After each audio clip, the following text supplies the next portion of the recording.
Death has always been a curious part of the human experience. And here we have the story of Enoch, a man who gets to pass over death, and God demonstrating his power over death. We get to wonder, what is God going to use that power for later, and why the story of Enoch is significant for the gospel teaching and the teaching that Jesus has on the kingdom of heaven. It's good news, so let's get into it. Right, we're on Hebrews 11:5.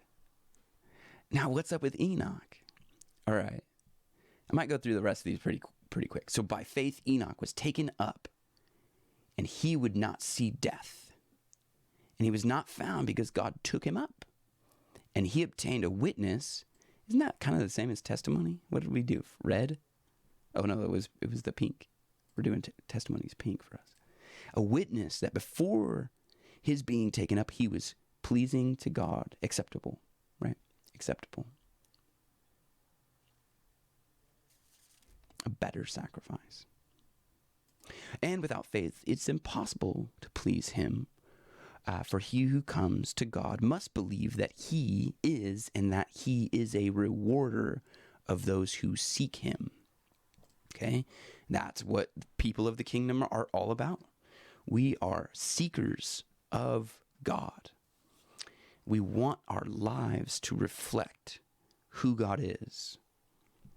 How does Enoch's life reflect that? Okay. Well, it's a little interesting. He would not see death, right? Enoch doesn't see death. And we as Christians, as followers of Jesus, as kingdom people, we understand that there is more to this life than just the material. And that death is dead. Death has been conquered. That there is newness of life. And Enoch's life shows us that. It's a foreshadowing of Jesus who would conquer death. So Enoch gets to kind of skip over death, right? Jesus, he dies, but he raises again, right? So he is the conqueror of death. It's like this is the mini version. Enoch just kind of skips over it. Jesus straight up conquers it, right?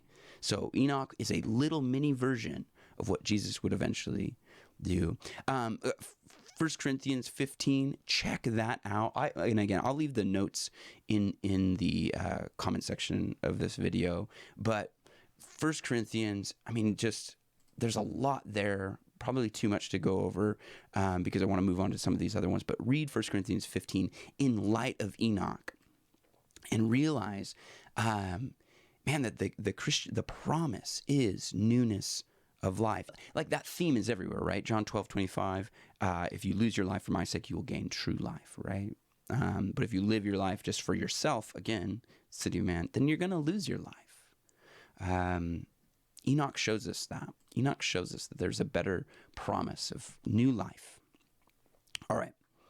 I didn't do really an application for Enoch other than connecting the hyperlinks and showing that Enoch kind of portrays this skipping over death thing. If you've got an application for that, I'd love to hear that. One thing that I am thinking about now as I kind of go back over this is this song is a great application for this passage, this graves into gardens. And I think we actually did watch this and play this song after this message. And it's just, again, time to reflect on the promises of God and the reality that he has this under control.